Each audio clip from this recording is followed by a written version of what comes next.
ابھی پچھلے دنوں مجھے ایک بھائی کہہ رہے تھے کہ انجینئر صاحب نے آپ کی ایک بات کا جواب دیا ہے اور اس کا ٹائٹل انہوں نے بنایا تھا اپنی ویڈیو کا کہ صحیح بخاری کی جو 2812 نمبر حدیث ہے نا وہ وہابی مولویوں کے گلے کی ہڈی بنی ہوئی ہے، حدیث عمار، یعنی عمار رضی اللہ عنہ کی شہادت والی حدیث۔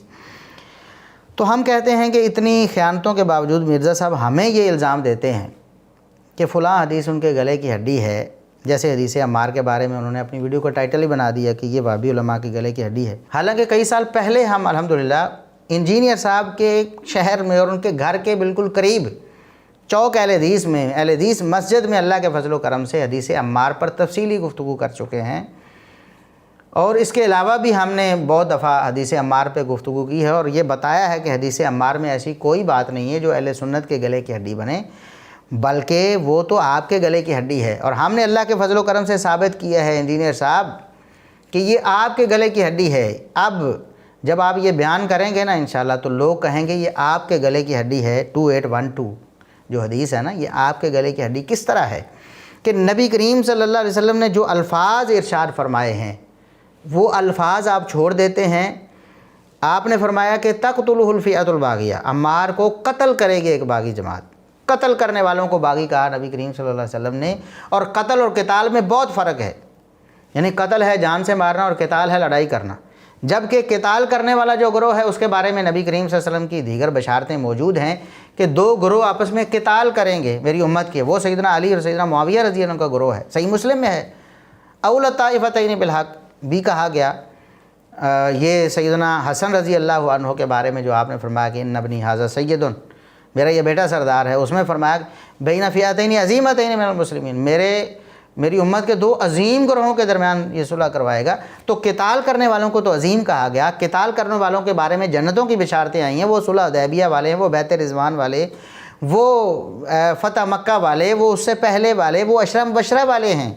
طلحہ و زبیر رضی اللہ عنہما سیدنا علی رضی اللہ عنہ کے خلاف ہیں، وہ سیدہ عائشہ ہیں رضی اللہ عنہا، وہ سیدنا علی رضی اللہ عنہ کے خلاف ہیں اس حوالے سے۔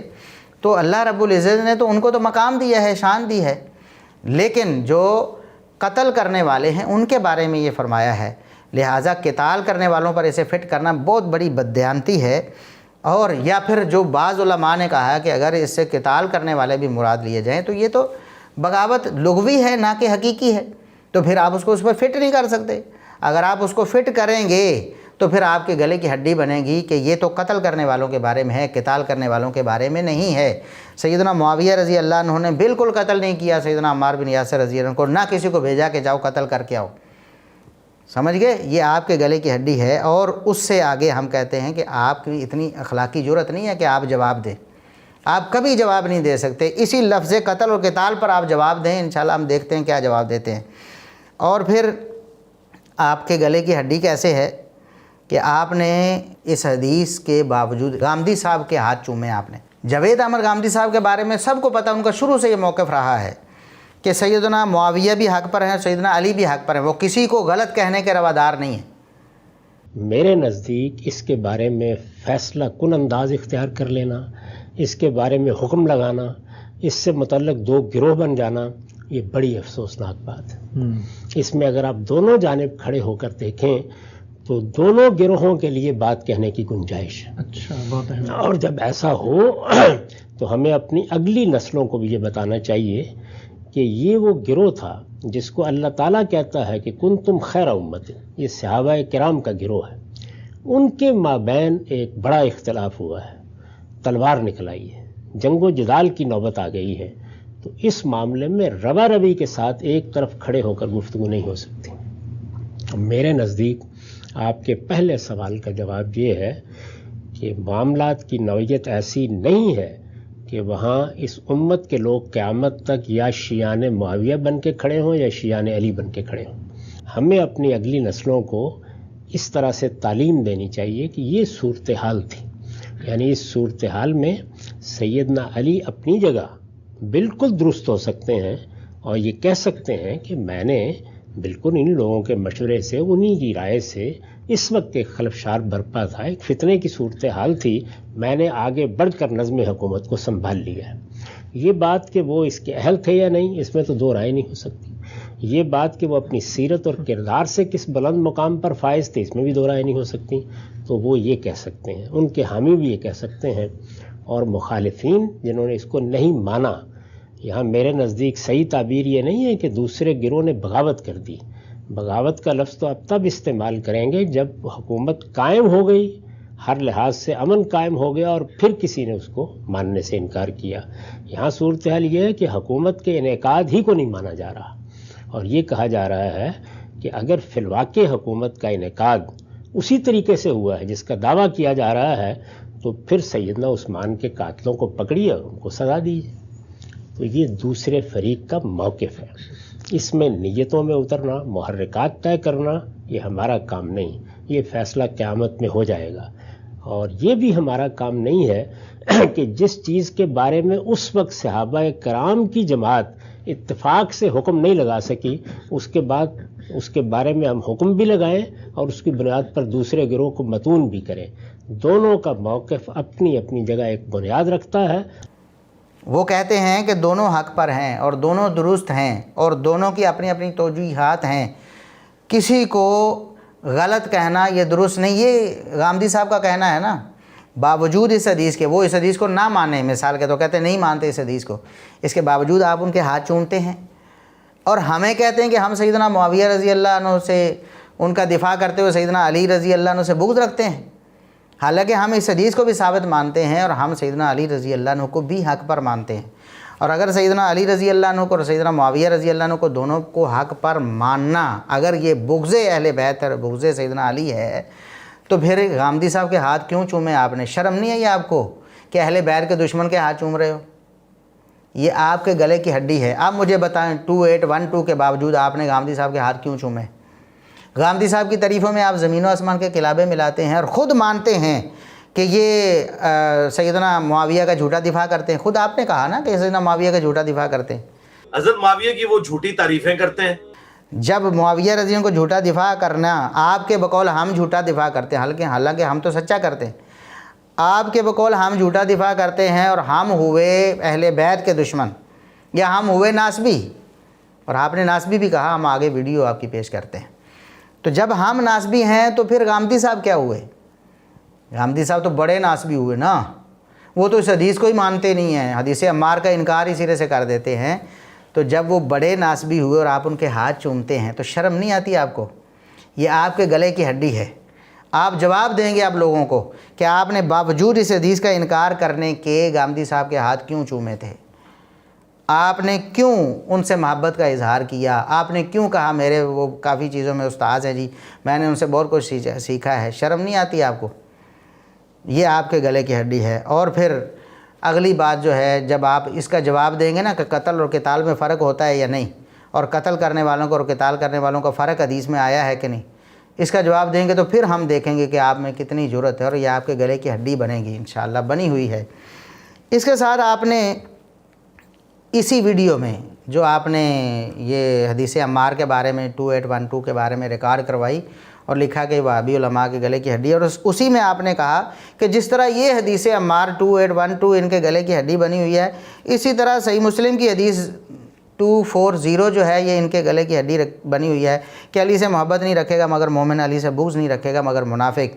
یہ جس طرح 2812 ان کے گلے میں اٹکی ہوئی ہے نا، اس طرح ایک مسلم کی حدیث ہے 240، علی سے محبت نہیں رکھے گا مگر مؤمن، علی سے بغض نہیں رکھے گا مگر منافق۔ تو ہم کہتے ہیں کہ مرزا صاحب یہ بھی آپ کے گلے کی ہڈی ہے، یہ بھی آپ کے گلے کی ہڈی ہے۔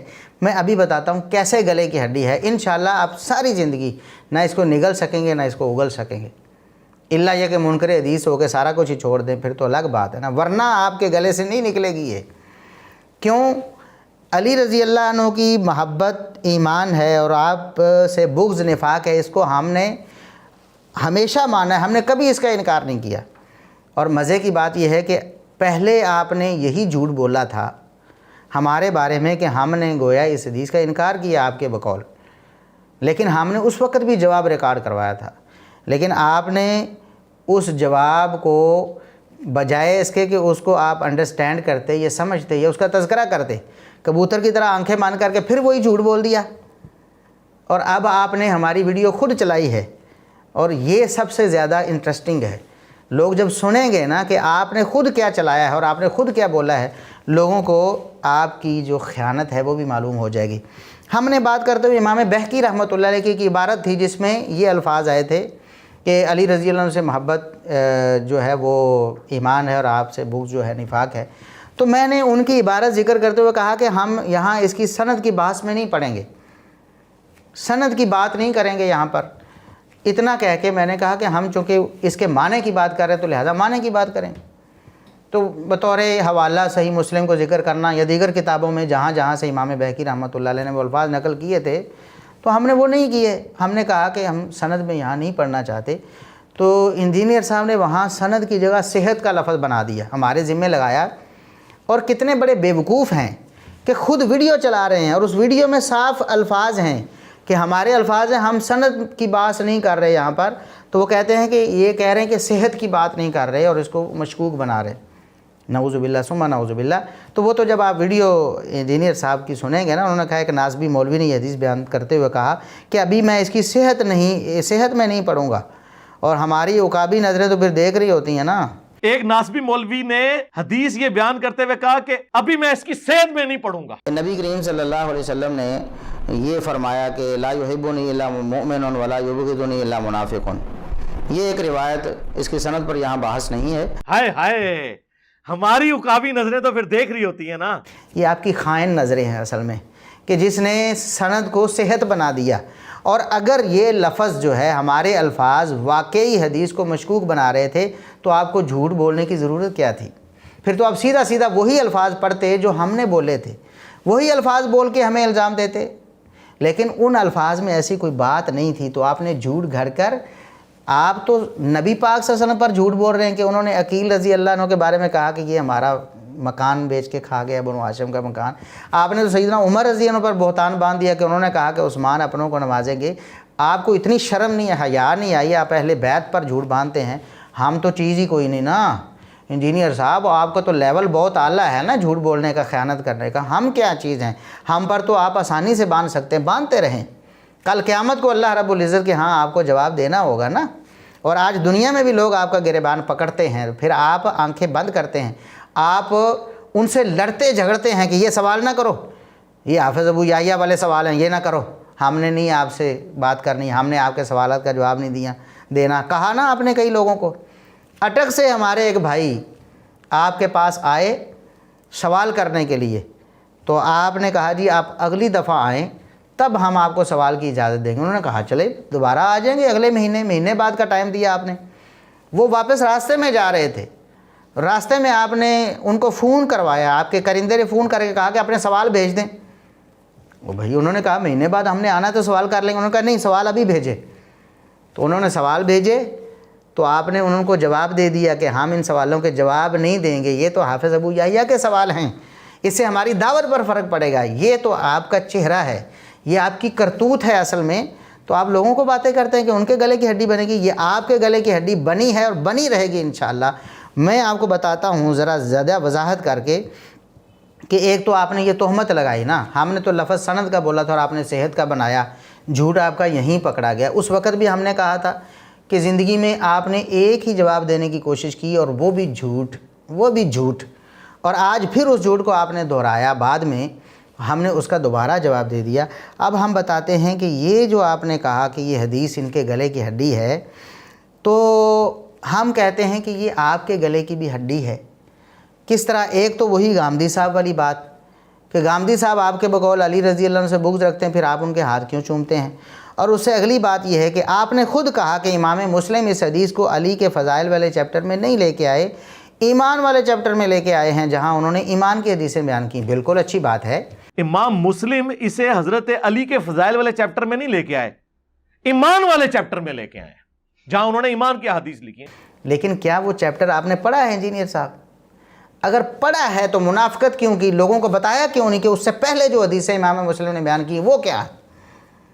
ایمان آپ کو علی رضی اللہ عنہ سے محبت میں نظر آیا، بالکل ہے، ہم اس کو مانتے ہیں. لیکن اس سے پہلے جو نبی کریم صلی اللہ علیہ وسلم کی حدیثیں ہیں، جو اس سے بھی پہلے ہیں، وہ آپ کو نظر کیوں نہیں آئیں؟ وہاں آپ کے گلے کی ہڈی بنی نا یہ حدیث. میں آپ کو سناتا ہوں.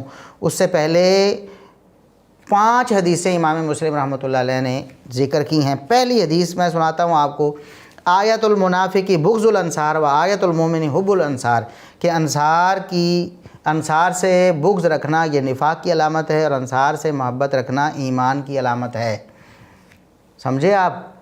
یعنی علی رضی اللہ عنہ اکیلے نہیں ہیں اس اعزاز میں، بلکہ سارے انصار صحابہ، سارے انصار یہ اعزاز لیے ہوئے ہیں کہ ان سے بغض نفاق ہے اور ان کی محبت ایمان ہے۔ دوسری حدیث، نبی کریم صلی اللہ علیہ وسلم نے فرمایا حب الانصاری آیت الایمان و بغضهم آیت النفاق، انصار کی محبت ایمان کی علامت ہے اور انصار سے بغض نفاق کی علامت ہے۔ تیسری حدیث جو امام مسلم نے ذکر کی، وہ آپ نے انصار کے بارے میں فرمایا لا یحبهم الا مؤمن ولا یبغضهم الا منافق، وہی الفاظ جو سیدنا علی رضی اللہ عنہ کے بارے میں تھے، وہی الفاظ انصار کے بارے میں آئے، آپ نے ہڑپ کر لی، آپ نے پی لیے۔ اچھا، میں آگے بتاتا ہوں کہ آپ کے گلے کی ہڈی اور کیسے اس نے بننا ہے۔ نبی کریم صلی اللہ علیہ وسلم نے فرمایا کہ انصار سے محبت صرف نہیں رکھے گا مگر مومن، انصار سے بغض نہیں رکھے گا مگر منافق۔ آگے من احبہم احبہ اللہ، جو انصار سے محبت کرے گا اللہ اس سے محبت کرے گا، ومن ابغضہم ابغضہ اللہ، جو انصار سے بغض رکھے گا اللہ ان سے بغض رکھے گا۔ چوتھی حدیث سیدنا ابو ہریرہ رضی اللہ عنہ بیان کرتے ہیں کہ نبی کریم صلی اللہ علیہ وسلم نے فرمایا لا یبغض الانصار رجل یؤمن باللہ والیوم الآخر، جو شخص اللہ اور یوم آخرت پر ایمان رکھتا ہے کبھی انصار سے بغض رکھ سکتا نہیں، یعنی جو انصار سے بغض رکھتا ہے نہ اس کا اللہ پر ایمان ہے نہ یوم آخرت پر ایمان ہے۔ یہ حدیث آپ نے سنائی کبھی لوگوں کو؟ اور اس سے اگلی 5ویں حدیث، یہی حدیث سیدنا ابو ہریرہ نے روایت کی، اور یہی حدیث سیدنا ابو سعید خدری رضی اللہ عنہ نے روایت کی کہ رسول اللہ صلی اللہ علیہ وسلم نے فرمایا لا یبغض الانصار رجل یؤمن باللہ والیوم الآخر، کہ اللہ اور یوم آخرت پر ایمان رکھنے والا کوئی شخص انصار سے بغض نہیں رکھ سکتا۔ جو انصار سے بغض رکھتا ہے وہ اللہ پر ایمان بھی نہیں رکھتا اور یوم آخرت پر ایمان نہیں رکھتا۔ اس کے بعد 6ٹھی حدیث یہ ہے جو آپ کو لوگوں کو پڑھ کر سناتے ہیں آپ لوگوں کو، کہ علی سے محبت نہیں رکھے گا مگر مومن، علی سے بغض نہیں رکھے گا مگر منافق۔ بالکل برحق ہے، لیکن اس سے پہلے 5 حدیثیں اور ہیں۔ آپ ہمیں بتائیں کتنی چالاکی سے آپ لوگوں کو یہ باور کرانا چاہتے ہیں کہ صرف سیدنا علی سے محبت جو ہے وہ ایمان کی علامت ہے اور سیدنا علی کا بغض ہی نفاق ہے۔ بس انصار کے بارے میں آپ کس نے بتانا تھا لوگوں کو؟ کیوں نہیں بتایا آپ نے؟ کیوں چھپا لیا؟ اور پھر آپ کیا یہ جرت کریں گے کہ انصار کے جو گستاخ ہیں ان کو بے ایمان کہیں آپ؟ کیونکہ رسول اللہ صلی اللہ علیہ وسلم نے فرمایا نا انصار سے بغض تو وہی شخص رکھتا ہے جو یوم آخرت پر بھی، اللہ پر بھی ایمان نہیں رکھتا، یوم آخرت پر بھی ایمان نہیں رکھتا۔ بولے نا، رافضی جو گستاخیاں کرتے ہیں، بغض کا اظہار کرتے ہیں انصار سے، کہتے ہیں ہمیں انصار سے بغض ہے، بتاؤ انہیں بے ایمان کہو گے آپ؟ نہیں کہو گے نا، بن گئی نا گلے کی ہڈی، فٹ ہوگی نا گاٹے میں۔ یہ ہم کہتے ہیں کہ یہ آپ کے گلے کی ہڈیاں ہیں۔ انجینئر صاحب، ہم تو سب حدیثوں کو اللہ کے فضل و کرم سے مانتے ہیں۔ نبی کریم صلی اللہ علیہ وسلم نے فرما دیا کہ انصار سے صرف مومن ہی محبت رکھ سکتا ہے، انصار سے صرف منافق ہی بغض رکھ سکتا ہے، اور کوئی مومن جو اللہ پر ایمان رکھتا ہے اور آخرت پر ایمان رکھتا ہے کبھی بھی انصار سے بغض نہیں رکھ سکتا۔ یہ حدیثیں صحیح مسلم میں ہی ہیں اور سیدنا علی رضی اللہ عنہ والی حدیث سے پہلے ہیں، اور 5 حدیثیں ہیں متواتر جو امام مسلم رحمۃ اللہ علیہ نے ذکر کیے ہیں۔ لیکن آپ رافضیوں کو کہتے ہیں ہم ان کے کلمے کا احترام کرتے ہیں، صحابہ کے بارے میں کہتے ہیں، ہماری ایک ویڈیو بھی تھی ہم نے بنائی تھی کہ صحابہ کا کلمہ آپ نے مشکوک بنا دیا اور رافضیوں کے کلمے کا اعتبار کر لیا۔ شرم نہیں آتی آپ کو؟ آپ نے کہا کہ فتح مکہ کے بعد جو مسلمان ہونے والے انہوں نے موت کے یا تلوار کے ڈر سے کلمہ پڑھا تھا، اور ادھر جو ہیں رافضیوں کے بارے میں جن کا نہ قرآن پر ایمان، نہ رسول اللہ صلی اللہ علیہ وسلم پر ایمان، نہ اہل بیت پر، نہ صحابہ پر، کسی پر بھی نہیں، جن کا دین، مذہب، کلمہ، نماز سب کچھ الگ ہے، ان کے بارے میں آپ کہتے ہیں کہ ان کے کلمے کا احترام کریں۔ تو یہ گلے کی ہڈی بن گئی کہ نہیں آپ کی؟ رسول اللہ صلی اللہ علیہ وسلم نے آپ فرما دیا ہے کہ انصار سے بغض رکھنے والا مومن نہیں ہو سکتا۔ آپ بھی کہیں نا جو انصار سے بغض رکھتا ہے مومن نہیں ہے۔ میں دیکھوں کیسے آپ رافضیوں کو ان کے ایمان کا انکار کرتے ہو۔ اس لیے یہ آپ کے گلے میں فٹ ہونے والی، آپ کے گاٹے فٹ ہو گئی ہیں ساری حدیثیں، اور اللہ کے فضل و کرم سے ہم نے سب کو مانا ہے اور سب پر عمل کیا ہے۔ اللہ سے دعا ہے کہ اللہ رب العزت آپ کو ہدایت نصیب فرمائے انجینئر صاحب، اور اگر ہدایت آپ کے نصیب میں نہیں ہے تو امت کو آپ کے فتنے سے بچائے۔